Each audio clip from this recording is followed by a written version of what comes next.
আসলে জ্ঞানেশ কুমারজি দুটো কথা বলেছিলেন। একটি কথা বলেছিলেন যে যদি কেউ অন্যায় করে তাহলে নির্বাচনের পরেও তার বিরুদ্ধে সখ্ত কারবাই হোগা। এটা নির্বাচনের পরেই তাদের বিরুদ্ধে অপারেশন হচ্ছে, তাদের বিরুদ্ধে তদন্ত হচ্ছে, এটাই ধরে নিতে হবে। মোদিজি কদিন আগে বলেছেন চুন চুন কে নিকালুঙ্গা, যারা অপরাধী তাদেরকে খুঁজে খুঁজে বার করবেন। অপরাধীদের খুঁজে বার করা শুরু হয়ে গিয়েছে। দেখুন, আমরা এটা বিশ্বাস করি যে এখন এইগুলো নিয়ে তদন্ত করলে নিশ্চয়ই গতবারের পোস্টপোল ভায়োলেন্সের পরিস্থিতি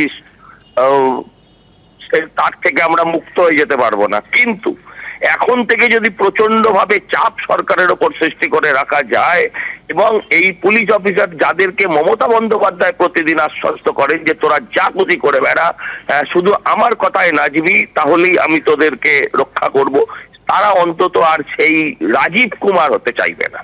তারা প্রত্যেকে আর রাজীব কুমার হতে চাইবে না। প্রত্যেকের কাছেই তার চাকরিটা মূল্যবান। সেই চাকরিটা নিজেরা নিজেদের চাকরিটা বজায় রাখতে তারা নিরপেক্ষভাবে কাজ করবে। আমরা তো এইসব কিছু চাই না। আমরা চাই নিরপেক্ষ ভোট হোক, শান্তিপূর্ণ ভোট হোক এবং প্রকৃত অবাধ ভোট হোক, ভয় মুক্ত ভোট হোক, এটা আমরা চাই। আর সেটা চাইতে নির্বাচন কমিশন যেভাবে এগোচ্ছেন তাতে আমরা আশাবাদী। কিন্তু যতক্ষণ না পর্যন্ত নির্বাচন শেষ হচ্ছে ততক্ষণ একেবারে সম্পূর্ণ আমরা সফল এই নির্বাচন কমিশন করতে পারবেন বলে সেই ব্যাখ্যা করতে পারবো। অনেক ধন্যবাদ সজল বাবু কথা বলার জন্য। আমার তো পুরো সরকারটা বদলাতে চাইছি। একটা ওসি, একটা ডিএমএসপি বা চিফ সেক্রেটারি পাল্টে পশ্চিমবাংলার কোনো পরিবর্তন হবে না। সরকারের পরিবর্তন চাই, সেটা মে মাসে হবে। প্রত্যেকবার নির্বাচনের আগেই এই বদল বদল খেলা তো আমরা দেখি। নির্বাচন এলেই একে সরানো হয়, ওকে সরানো হয়, ওকে সরানো হয়, দফা বাড়ানো হচ্ছে, দফা কমানো হচ্ছে, কিছু কি তফাৎ হচ্ছে?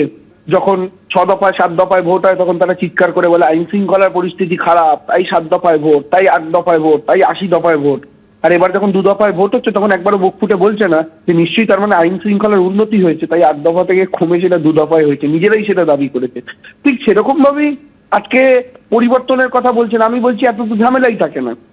এত এদেরকে সরিয়ে না দিয়ে আইএস আইপিএস এর তোয়াক্কা না করে সরাসরি নন্দিনী দেবীর জায়গায় মুখ্য সচিব শুভেন্দুবাবুকে বসিয়ে দিই, আর স্বরাষ্ট্র সচিবের জায়গায় দিলীপ ঘোষকে বসিয়ে দিই।